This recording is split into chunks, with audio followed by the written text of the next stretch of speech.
Les frères, on se retrouve aujourd'hui dans cette nouvelle vidéo. Aujourd'hui, on va faire du tuning de qualité sur la E36. C'est une chose que j'ai voulu faire depuis longtemps, jamais fait. Et là, je me suis dit, tu sais quoi, là, c'est le moment. Ça fait longtemps qu'on n'a pas fait un petit peu de réel tuning, tu vois. Et là, je pense que niveau tuning, tu vois, c'est le top level. Comme vous l'avez très certainement vu dans le titre, on va installer des néons, enfin, des bandes LED sous la E36. Franchement, j'ai trop hâte de voir les résultats, je pense que ça va être incroyable. Donc du coup, ici, on a tout ce qu'il faut. Donc on a une petite bande LED ici. Ça, c'est une deuxième si jamais celle-là, elle n'est pas assez longue. Ensuite, on a quelques petits raccords. Donc de toute façon, je vais vous expliquer tout ça au fur et à mesure quand on installera. Donc ça, c'est pour rallonger à chaque fois. On a aussi du câble pour faire les rallonges. Ici, on a des petits supports avec des petites vis. Parce que à la base, la bande LED, je voulais la coller directement sous la caisse. Et le souci, c'est que je ne sais pas si dans le temps, ça va vraiment tenir.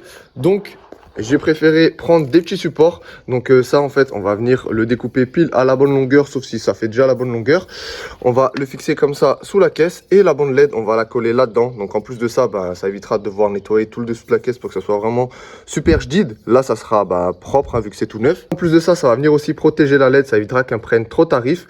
On a aussi ça qu'on peut mettre par-dessus. Donc pour encore plus la protéger. Je sais pas si on le mettra ou non. J'ai peur que ça éclaire beaucoup moins avec ça, parce que vous voyez, c'est pas vraiment transparent. Donc on fera le test avec et sans.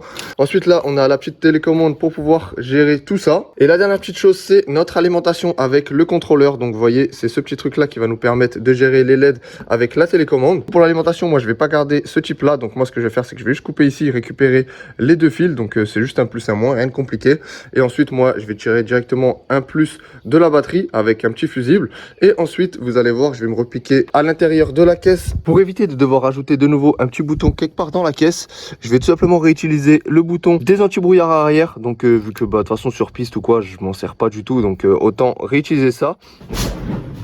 On se retrouve de nouveau les frérots à la maison avec de nouveau un petit peu plus d'intimité entre vous et moi dans une petite pièce tout seul.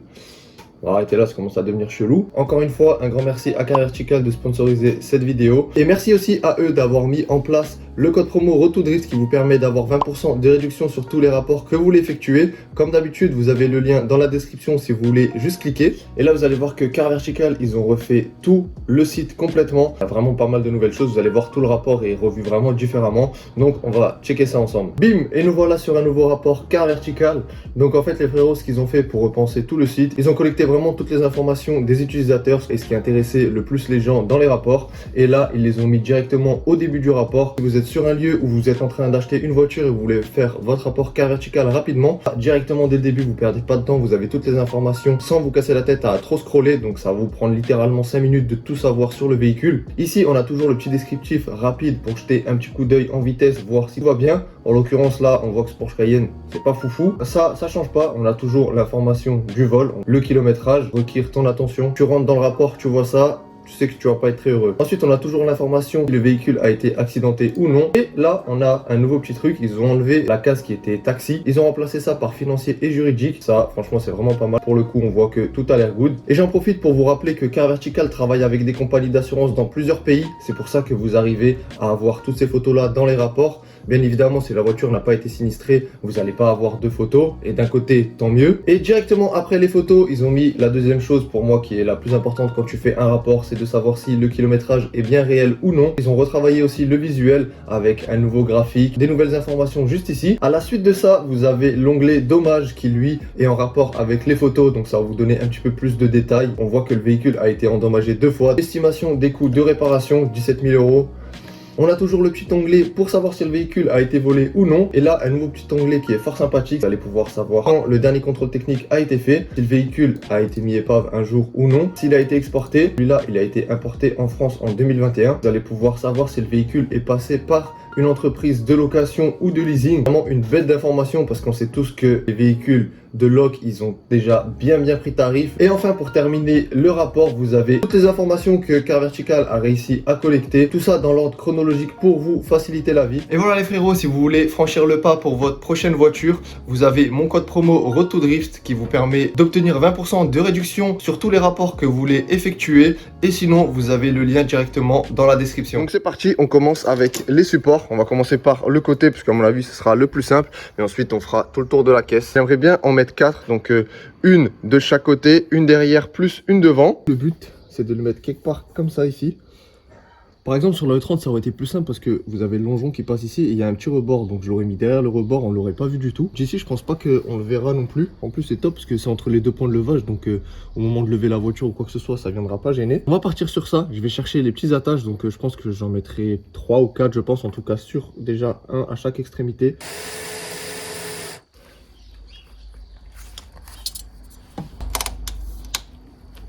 Franchement, ça va être tueur quand vous regardez là. En fait, il y a juste un tout petit renfoncement.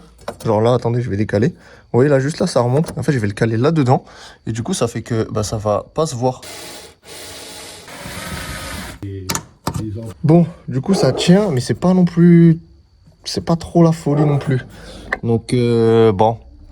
Je me suis dit que peut-être avec 3 ça allait mieux tenir, mais c'est pas non plus ouf. Après bon, j'en ai enlevé un là au milieu juste pour voir si ça se recentrait un petit peu mieux ou quoi. Mais bon, c'est pas le top. Donc du coup, ce qu'on va faire, on va mettre ça à la place. Donc vu que de toute façon c'est déjà percé là dans la caisse, et je vais mettre ça. Il y a un passage pour pouvoir mettre un rilsan. Donc au moins avec les rilsans, je suis sûr que ça bougera pas. C'est 10 fois plus sécure. Et une fois de plus les frérots, la meilleure solution c'est les rilsans.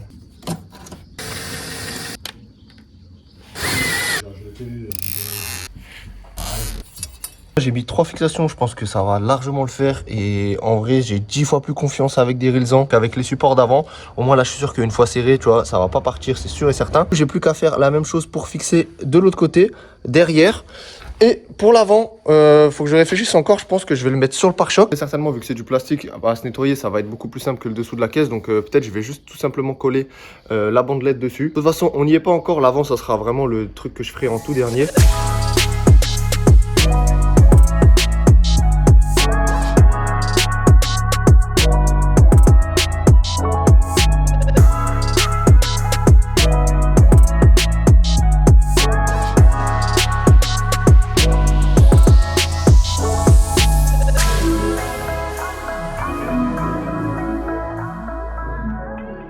Ça y est, j'ai fini de faire les 3 supports. Donc maintenant, on va pouvoir passer à la fixation des LED. Donc on va les tirer directement là-dedans. Et ensuite, on va pouvoir les couper du coup à la bonne longueur. C'est très facile. Sur votre bande de LED, vous voyez, vous avez des petits endroits et il y a un petit ciseau pour vous dire où vous allez devoir couper. Donc moi, je vais mettre ma bonne longueur et ensuite, je couperai comme il faut. Donc ce que je vais faire, c'est que je vais laisser dépasser un tout petit peu à chaque fois de chaque côté. Donc je vais pas la coller à l'intérieur à ras, tout simplement parce qu'on va avoir un raccord comme ça. Donc vous voyez, c'est comme ça que ça va venir se mettre. Et ça rentre pas dedans, donc j'ai pas le choix de le faire sortir un tout petit peu. Mais bon, je pense que ça va pas être trop dérangeant. Je les mets à la bonne longueur et je les colle.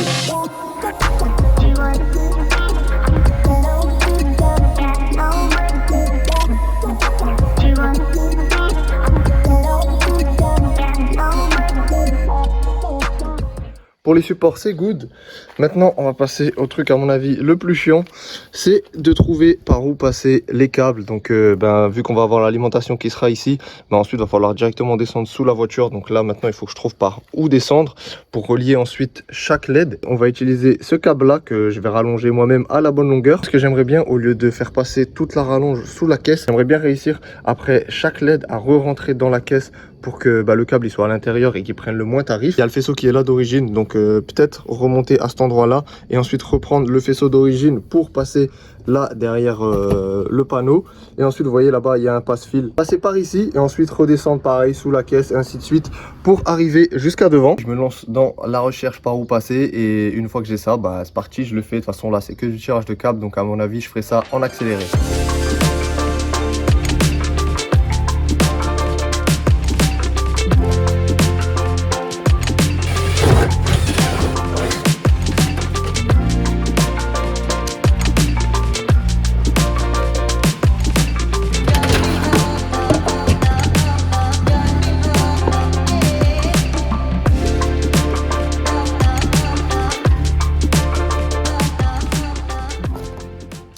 Ça y est, j'ai tiré tous mes câbles. La seule partie qui restera à faire, c'est de la LED du côté passager jusqu'à celle de devant. Mais comme dit celle de devant, vu qu'on va faire un truc un petit peu particulier par rapport au reste, on va d'abord finir toutes les autres. Ensuite, on passera à celle-là. Pour faire passer tous les câbles à l'intérieur de la caisse comme je voulais, j'ai pas le choix que de faire des trous. C'est une caisse de drift, donc c'est pas 6 trous en plus qui vont lui faire du mal. Là, j'ai des petits passe-fils, donc on va en mettre à chaque fois, à chaque trou que j'ai fait. Et en plus de ça, on va venir protéger le fil avec le scotch. Je vais voir si j'ai pas une gaine à mettre encore par-dessus. Et comme ça, au moins, partout ça sera propre, ça sera nickel. Maintenant que j'ai ma bonne longueur de câble partout, je vais pouvoir ressortir tous les câbles et les protéger.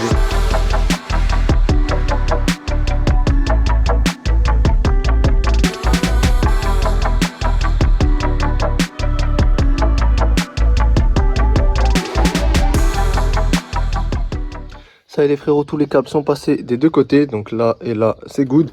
J'ai remis les LED en dessous. Donc là maintenant, il ne reste plus qu'à tout connecter ensemble. Et pour venir connecter les fils à la LED, on va utiliser ce petit raccord comme ça. Un petit raccord rapide. Et de ce côté-là, en fait, je vais venir pincer la LED juste ici. Et de l'autre côté, vous avez l'emplacement pour les fils. Ça, je vais le faire à chaque fois en début de LED, puis en sortie de LED, pour à chaque fois venir relier celle-ci à l'autre et ainsi de suite. Et une fois que ça c'est fait, vu que j'ai encore conservé l'alimentation qu'on vient brancher normalement à la maison, ben, j'aurai juste à tirer une rallonge et on pourra déjà vérifier si tout fonctionne. Puis je relie tout ensemble et on fait le test. Une fois en place, ça ressemble à ça. On va tester directement ici, comme ça on sait que d'ici ça marche. Ensuite, je vais relier de celle-là à l'autre. On retestera, voir si l'autre s'allume.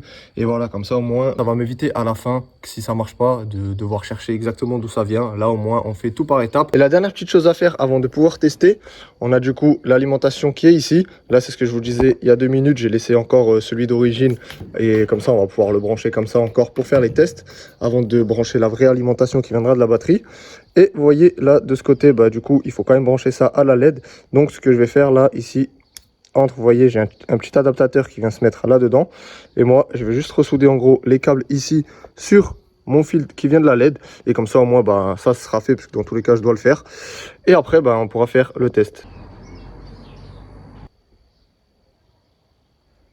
Ça y est, c'est soudé. Maintenant, on va pouvoir brancher ça. Donc, normalement, vous ne pouvez pas vous tromper. Sur ça, il y a une petite flèche pour vous indiquer le plus. Et sur ça, vous avez aussi une petite flèche pour vous indiquer le plus. Ça, comme ça. On va voir si je suis un sgeg ou non. Mais attention, à mon avis, c'est juste ça. Aïe, aïe, aïe, aïe, aïe. Ça va être disconnect, mon vieux. C'est top, déjà, la première partie, ça fonctionne. Je relie celle-là à l'autre et on fait le test directement.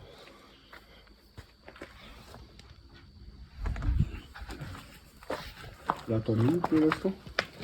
Bon, j'en suis à là. Là, les deux, ça fonctionne. Ah ouais, je la vois d'ici, enfin, elle est bleue, non? Ouais. Bon, ça y est, j'ai branché la dernière, on va vérifier. En plus, là, il fait un petit peu nuit, tu vois, dans la grange. Du coup, on aura un petit avant-goût, tu vois, ça va être stylé. Et dans tous les cas, bah, là, j'ai enlevé le pare-choc exprès à l'arrière pour pouvoir fermer la grange parce que j'ai un petit peu mal calculé le truc. Mais bon, on va pouvoir tester ça. Bam, bam. Ah, punaise, au sol, ça va être incroyable. Ça, c'est bon. Ah là là, ça va être trop stylé. Ça marche toujours et on voit que l'autre là-bas, elle marche aussi. Déjà, pour l'instant, tout qui fonctionne. J'ai vraiment hâte de voir une fois posé au sol comment ça va rendre. En tout cas, pour aujourd'hui, je vais m'arrêter là. Je vais continuer tout ça demain. De toute façon, demain, la seule chose qui va rester à faire encore au niveau des câbles à tirer, ça sera juste de la partie de cette LED là jusqu'à l'avant. Pour l'avant, je vais faire ça un peu différemment des autres. Comme vous avez vu tout au long, j'ai mis les petits raccords comme ça. Et là, vu que la LED, on va venir la fixer directement sur le pare-choc. Et mon pare-choc, je l'enlève quand même assez souvent. Ben, rien que quand la caisse, je la monte sur le plateau pour la descendre et tout. J'ai jamais le pare-choc. J'ai pas envie que ça soit une tannée à chaque fois et que je galère à le sortir. Donc, en gros, on va faire quasi même système que tout le reste. Sauf que on va venir utiliser une petite cosse. Comme ça, à chaque fois que je devrais enlever le pare-choc, j'aurai juste à enlever ça. Comme si, par exemple, c'était les anti-brouillards. Et j'aurai ma LED qui va venir avec mon pare-choc. Je vais juste fermer la grange et on regarde à peu près comment ça rend. Ah là là. Et franchement, j'ai trop hâte de voir la dinguerie au sol parce que déjà là, franchement, elle est pas collée au sol et commence à éclairer salement bien.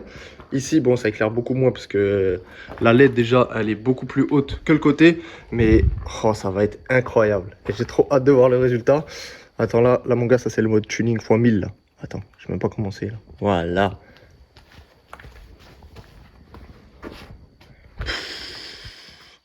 Et je suis vraiment un Jackie, j'aime trop ça. Je vous jure, c'est beaucoup trop stylé de faire ça. Je crois que c'est le meilleur truc que j'ai installé sur le 36 depuis le début. Je mettrai une couleur comme ça, tu vois, un jaune. C'est celui qui passera le mieux avec ma couleur. On se gardera le résultat avec le jaune-orange quand tout sera mis définitivement. Donc voilà, en tout cas, il y a des petites couleurs franchement bien sympa. Bon allez, on se retrouve demain pour continuer tout ça.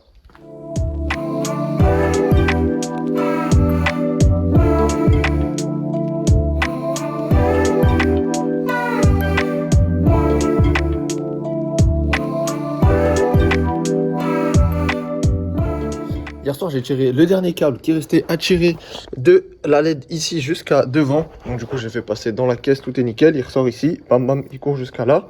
Et ensuite, on a ici le petit raccord que je vous parlais. Donc comme ça, au moins, quand je devrais monter la caisse sur le plateau, j'aurai juste à faire ça. Si j'arrive à le faire avec une main.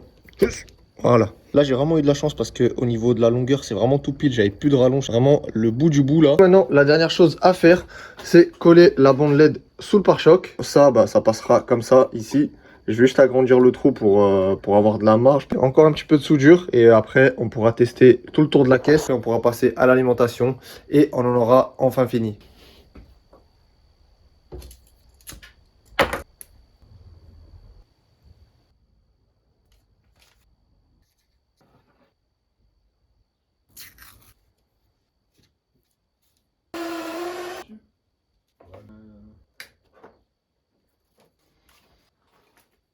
Vu que j'ai pas trop confiance au double face où il n'y a pas de LED, je vais juste percer, mettre à chaque fois un rilsan à plusieurs endroits, histoire d'être sûr que même si ça se décolle, ça va pas tomber du pare-choc.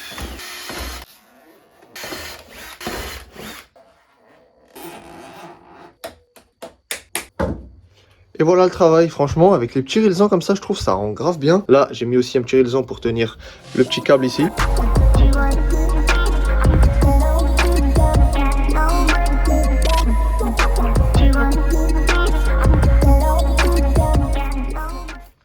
Bon, le pare-choc il est posé à l'arrache, mais au moins on va pouvoir déjà regarder là derrière. Là, du coup, avec le kit grand angle, là, je suis bien.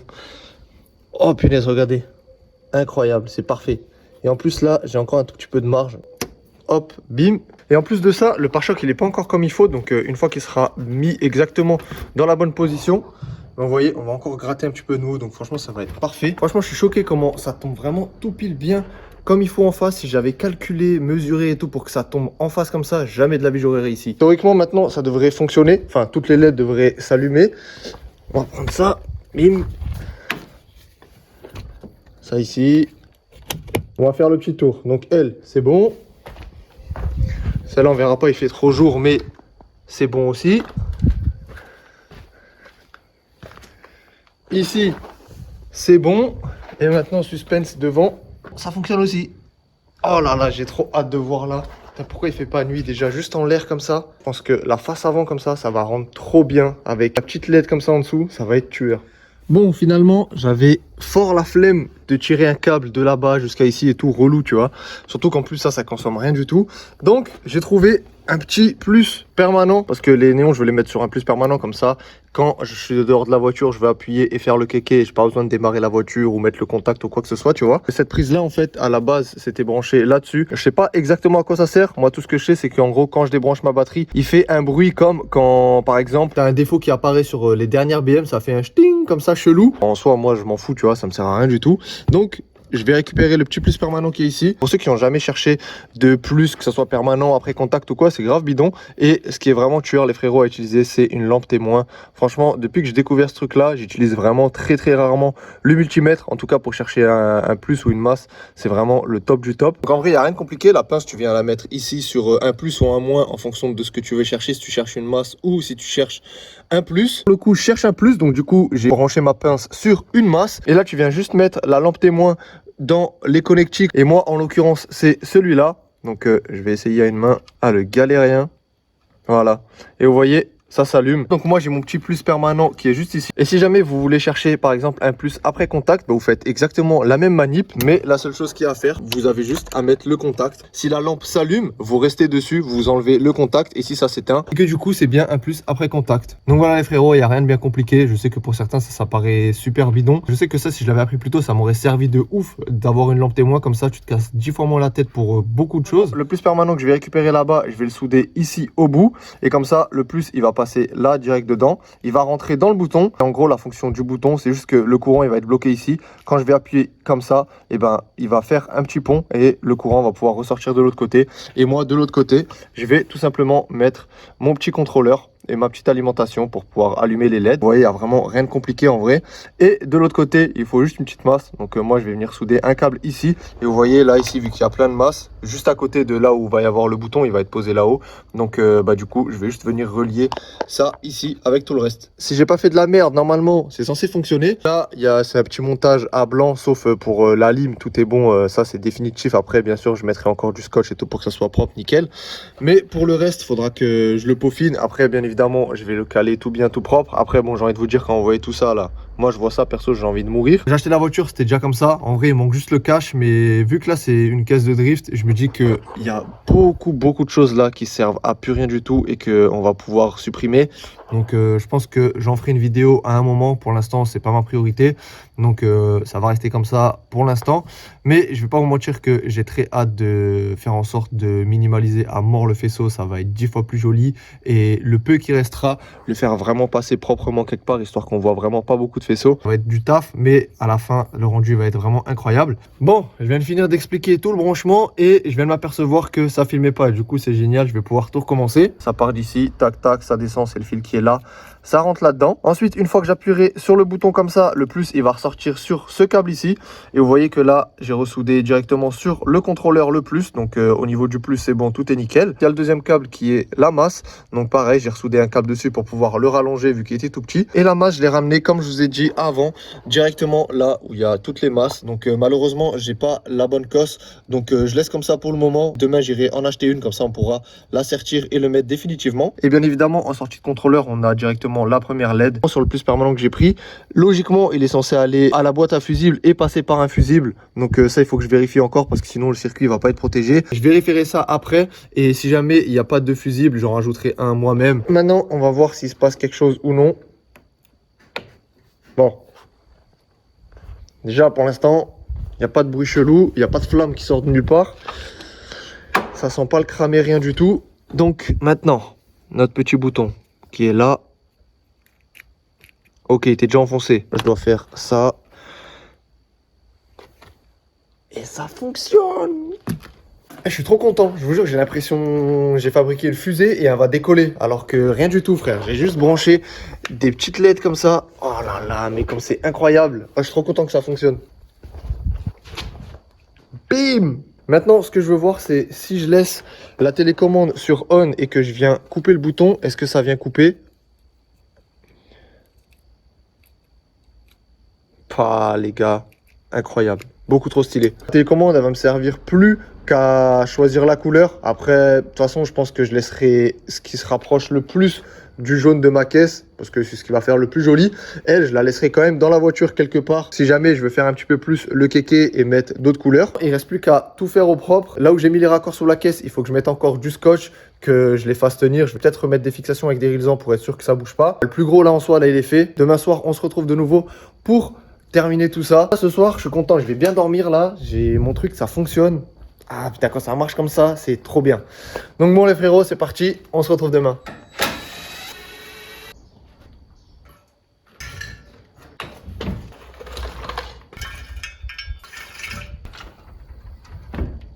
Ça y est, l'installation sur la E36 est terminée. Elle est de nouveau posée au sol. J'ai fini de faire tout propre, nickel, comme il faut en dessous. Et j'ai aussi terminé de remonter tout l'intérieur. Ça, c'est de nouveau en place bien comme il faut. Et en dessous, vous voyez, j'ai passé tous les câbles là-haut. J'ai tout mis avec du scotch tissu pour que ça fasse beaucoup plus propre. Et j'ai aussi du coup fait la petite cosse de masse là que hier on n'avait pas. Et j'ai mis ici le petit contrôleur avec le petit capteur ici pour pouvoir changer la lumière et tout si jamais je veux changer au lieu de devoir aller jusqu'à je sais pas où. Les câbles pour les LED, j'ai essayé de les faire passer au mieux. Première LED qui part de l'alimentation, je l'ai fait passer là. Ensuite un court tout le long là derrière, ensuite un descend sous la caisse. Après un remonte là derrière. J'ai fait passer du coup derrière ça, là en dessous. Ça passe derrière là. Ça rentre là-bas. Ensuite pareil dans le coffre, j'ai fait au plus propre que je pouvais. Donc ça sort là. Bon, là du coup j'ai mis tout le mou ici et en fait je me rends compte que j'ai laissé énormément de mou, que ce soit de ce côté-là ou de ce côté-là. C'est vraiment abusé, je pensais pas qu'il y avait autant. Et du coup c'est peut-être pour ça qu'à l'avant j'ai galéré et que j'ai pas pu mettre autant de mou que je voulais. Mais bon, de toute façon maintenant c'est fait. Ça passe ici tout le long avec tout le faisceau d'origine. Ça descend sous la caisse, rejoindre la LED d'ici. Ça remonte par là. Ensuite, là, bim bim. Ici, ici, je suis pas trop fan. Je vous avoue que c'est pas ouf. Il y a du mou, c'est pas tendu. De ce côté-là, il y a le faisceau d'origine qui passe là. Mais là, il y a rien à part ça. Donc, bon, ça, je pense qu'un jour, je referai beaucoup mieux. Je voulais le faire passer là derrière et sortir juste là. Mais ouais, c'est une tannée. Je sais pas pourquoi ça veut pas passer. Enfin, ça a l'air d'être galère un petit peu. Donc, bon, c'est pas grave. Comme l'autre côté, là, ça passe aussi derrière le panneau de porte. Là, ça va sous la caisse. Ici, ça remonte. Le chemin de câble ici, d'origine sur le E36, donc je l'ai fait passer avec. J'ai fait une petite découpe pour qu'il puisse rentrer dedans. Ça remonte ici et après ça sort là-bas au fond dans le passe-fil qui va rejoindre enfin la baie moteur. Maintenant, il n'y a plus qu'à attendre la nuit. Il fait encore un petit peu trop jour pour pouvoir tester ça dehors. Donc les frérots, dès qu'il fait nuit, on se retrouve dehors pour tester ça.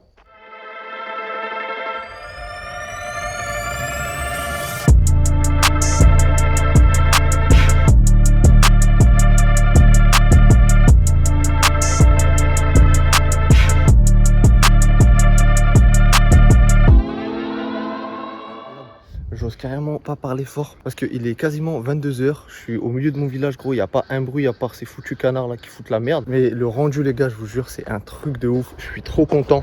Ça rend trop bien. Genre, le point de vue, l'avant là.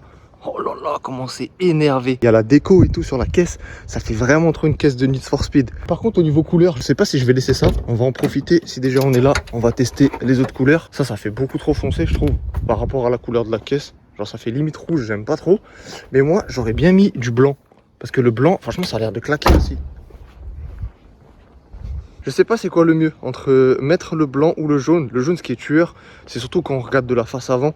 Parce que bah, du coup, ça rappelle le jaune qui est à l'arrière de la caisse. Ça, c'est si on est vraiment les rois du tuning. Voilà, là, mon vieux. Là, on est en disco night de fou. Ça fait trop plaisir de revoir la E36 comme ça dehors dans la rue parce que bah ça y est, hein, depuis que j'ai enlevé les plaques et tout, forcément je peux plus rouler avec. Là littéralement je suis à 2 secondes de chez moi, hein. J'habite juste là-bas à droite. Je me dis quand même que avant je la roulais quand même quasi tous les jours avec la déco et tout. Pas ce qui se passait dans mon cerveau, mais quand même légèrement grillé. N'hésitez pas à me dire dans les commentaires ce que vous pensez de cette petite installation. Et clairement 100% du tuning, surtout que la caisse je vais quasi jamais la rouler de nuit, mais je trouve ça trop stylé d'avoir ça et j'avais trop envie de le mettre au moins une fois sur une de mes caisses. Encore désolé à tous les voisins pour le bout que je vais faire en démarrant. Pensez à mettre un petit like, à vous abonner si ce n'est pas encore fait. Sur ce, moi je vous dis à la semaine prochaine pour une nouvelle vidéo.